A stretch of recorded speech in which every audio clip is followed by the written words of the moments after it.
Mueller. You say you've known Mueller a long time. Would you say you have a close relationship with Mr. Mueller? I would say we were good friends. Would you say that you understand him to be a fair-minded person? Absolutely.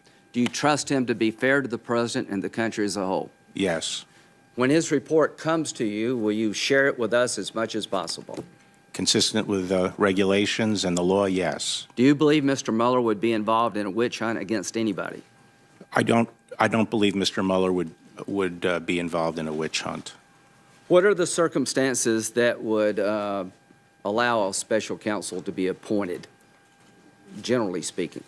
Well, I appointed three, Mr. Chairman, a special counsel, and generally, when something comes up, an issue comes up that needs to be investigated, and there are good reasons to have it investigated by a special counsel outside the normal chain at the department, someone usually of public stature that can provide additional assurance of nonpartisan. Do you believe that Attorney General Sessions had a conflict because he worked on the Trump campaign? I'm not sure of all the facts, but I think he probably did the right thing recusing himself. I agree. I think he did the right thing to recuse himself. Do you know Rod Rosenstein? Yes, I do. What's your opinion of him? I have a very high opinion of Rod Rosenstein and his service in the department. Okay. Why did you write the memo? I wrote the memo because starting, I think, in June of 2017, there were many news reports, and I had no facts, and none of us really outside the department have facts. But I read a lot of news reports suggesting that there were a number of potential obstruction theories that were being contemplated or at least explored. One theory in particular that appeared to be under consideration under a specific statute concerned me because I thought it would involve stretching the statute beyond what was intended, and it would do it in a way that would have serious adverse consequences for all agencies that are involved in the administration of justice, especially the Department of Justice. And I thought it would have a chilling effect going forward over time. And my memo is very clear that is the concern that was driving me. The impact, not the particular case, but its impact of a rule over time. And I wanted to make sure that before anyone went down this path, if that was in fact being considered, that the full implications of the theory were carefully thought out. So I wanted my views to get in front of the people who would be involved in, and the various lawyers who would be involved in those discussions. So I first raised these concerns verbally with Rod Rosenstein when I had lunch with him early in 2008, and he did not respond and was sphinx-like in his reaction, but I expounded on my concerns. And then I later attempted to provide a written analysis as follow-up. Now, I initially thought of an op-ed, and because of the material, it wasn't working out. And I talked to his staff, and I said, you know, I want to follow up and send something to Rod in writing, but is he a one-pager kind of guy, or you know, how much will he read? And the guy said, he's like you. He doesn't mind wading into a dense Don't you think memo. President Trump is a one-pager kind of guy? Excuse me? President Trump is a one-pager kind of guy. I suspect he is. Okay, just remember that. Go ahead. Yep. And so I provided the memo to Rod, and I provided it, distributed it freely among the other lawyers that I thought would be interested in it. And I think it was entirely proper. It's very common for me and for other former senior officials to weigh in on matters that they think may be ill-advised and may have ramifications down the road. For example, just a few months before that, I had weighed in repeatedly to complain about the idea of prosecuting Senator Menendez. I think I made 3 calls. I think it was 2 to Sessions, to AG Sessions, and 1 to Rosenstein. Now, I didn't know Senator Menendez. I don't represent Senator Menendez. No one was paying me to do it. And in fact, I don't support Senator Menendez politically. But I carefully watched this case. My friend Abby Lowell was his defense counsel, and it was very much like a line of cases that I had been concerned about when I was AG, and so I was watching it, and I thought the prosecution was based on a fallacious theory that would have bad long-term consequences, and so I freely weighed in at the department. And I did so because I care about the rule of law. And I want to say one final thing on the rule of law because it picks up on something you said, Mr. Chairman. What is the rule of law? We all use that term. In the area of enforcement, I think the rule of law is that when you apply a rule to A, it has to be the same rule and approach you apply to B, C, D, and E, and so forth. And that seems to me to suggest two corollaries for an attorney general. The first, that's why we don't like political interference. Political interference means that the rule being applied to A isn't the rule you're applying to A. It's special treatment because someone's in there exerting political influence. The corollary to that, and this is what you're driving at, Mr. Chairman, is that when you apply a rule, when a prosecutor is applying a rule to A, you've got to be careful that it's not torqued, especially for that case, in a way that couldn't be applied down the road, or if it is applied, will create problems down the road. And I think the Attorney General's job is both. It is both to protect against interference, but it's also to provide oversight to make sure that in each individual case, the same rule that would be applied broadly is being applied to the individual. Thank you, Mr. Chairman. 6 quick yes or no questions. Will you commit to no interference with the scope of the special counsel's investigation? I will. The scope of the special counsel's investigation is set by his charter and by the regulations, and I will ensure that those are maintained. Will you commit to providing Mr. Mueller with the resources, funds, and time needed to complete his investigation? Yes. Will you commit to ensuring that Special Counsel Mueller is not terminated without good cause, consistent with department regulations? Absolutely. If Special Counsel Mueller makes any request, for instance, about the scope of his investigation or resources for his investigation, will you commit to notifying Congress if you deny that request? I think the regulations require notification of Congress if there's a disagreement. Thank you. And I have 2 questions from the chairman of the House Judiciary Committee. Will you commit to making any report Mueller produces at the conclusion of his investigation available to Congress and to the public? As I said in my statement, I am going to make as much information available as I can, consistent with the rules and regulations that are part of the special counsel regulations. Will you commit to making any report on the obstruction of justice public? That's the same answer. Thank you.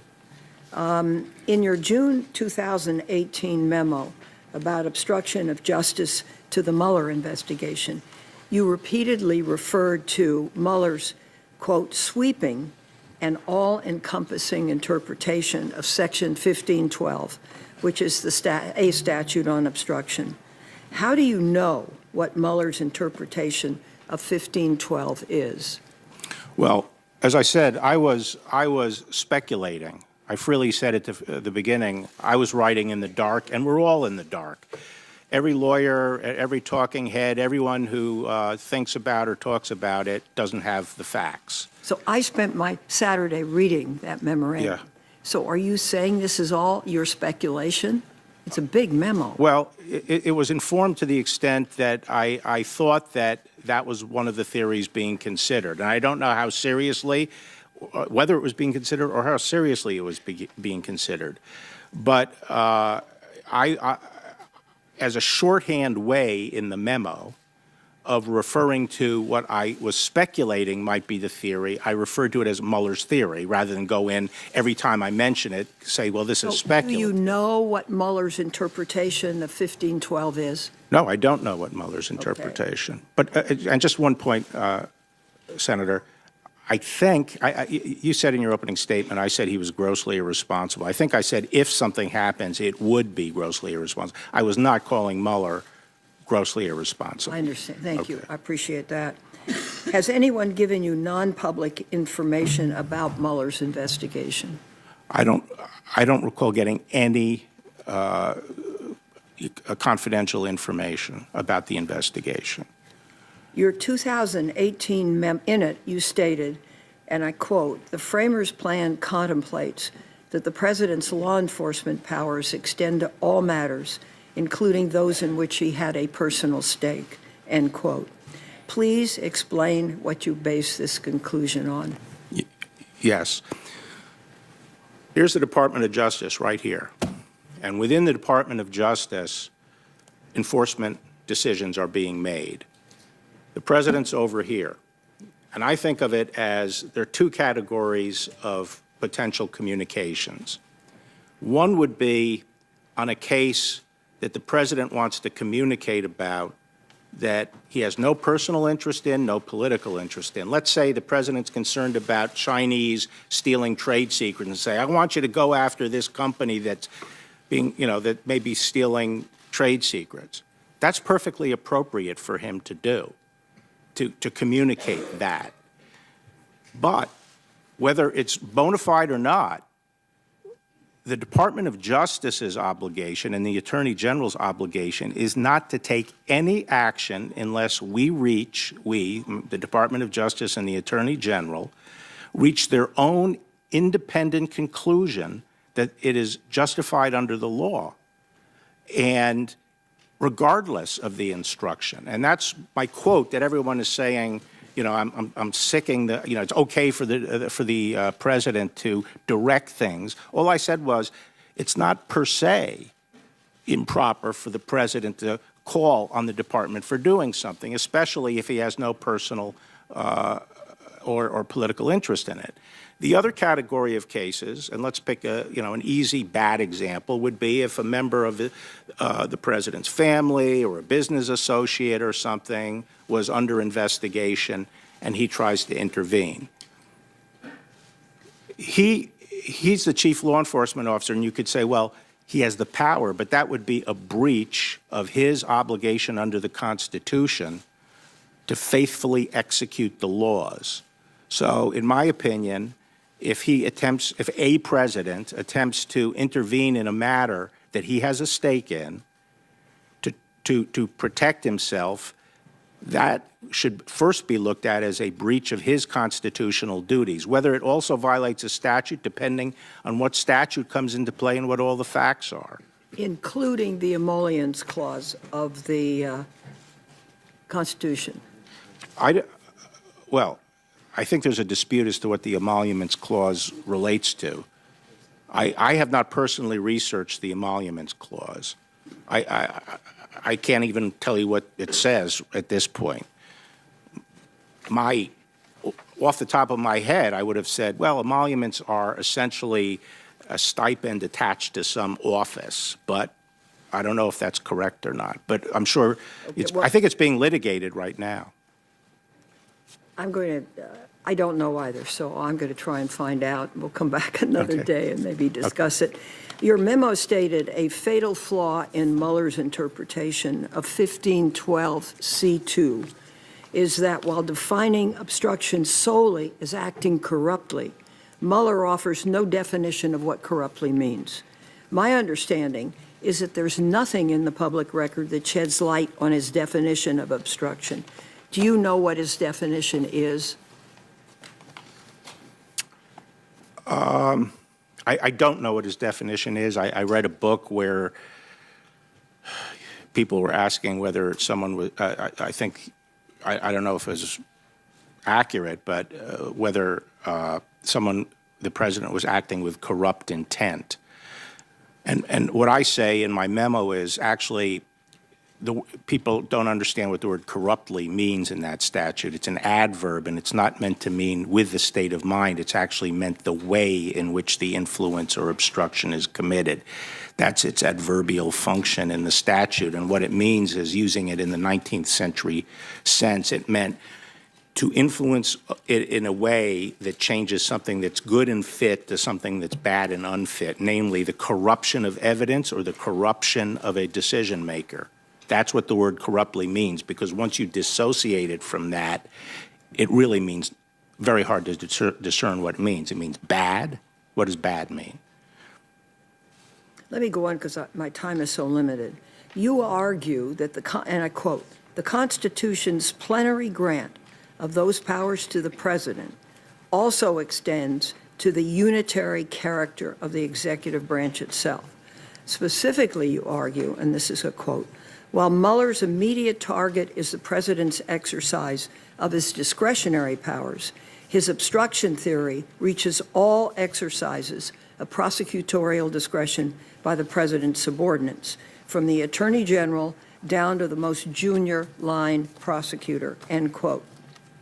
So if the President orders the Attorney General to halt a criminal investigation for personal reasons, would that be prohibited under your theory? Prohibited by what? By The Constitution. the Constitution? I think it would be. I think it would be a breach of the President's duties to faithfully execute the law. It'd be an abuse of power. Whether it would violate a statute depends on all the facts and what statute someone would cite me to. But I certainly think it would be an abuse of his power. And let me just say that the position. Would that be the same thing if an Attorney General fired U.S. attorneys for political reasons? No, because U.S. attorneys are political appointments. According to news reports, President Trump interviewed you and asked you to be part of the legal team defending him in the Mueller investigation twice. First in the spring of 17, when the investigation was just beginning, and again earlier this year. Is that correct? No. I had one conversation with him that related to his private representation, and I can describe that for you. That was in June of 2017. That's the only time I met him before I talked to him about the job of Attorney General, which obviously is not the same as representing him. Have you discussed the Mueller investigation with the President or anyone else in the White House? I discussed the Mueller investigation, but not in any particular substance. I can go through my conversations with you if you want. Well, not at this time, but I may come back to you Okay. and ask you about that. I don't want to take any more time. Thank you, Mr. Chairman.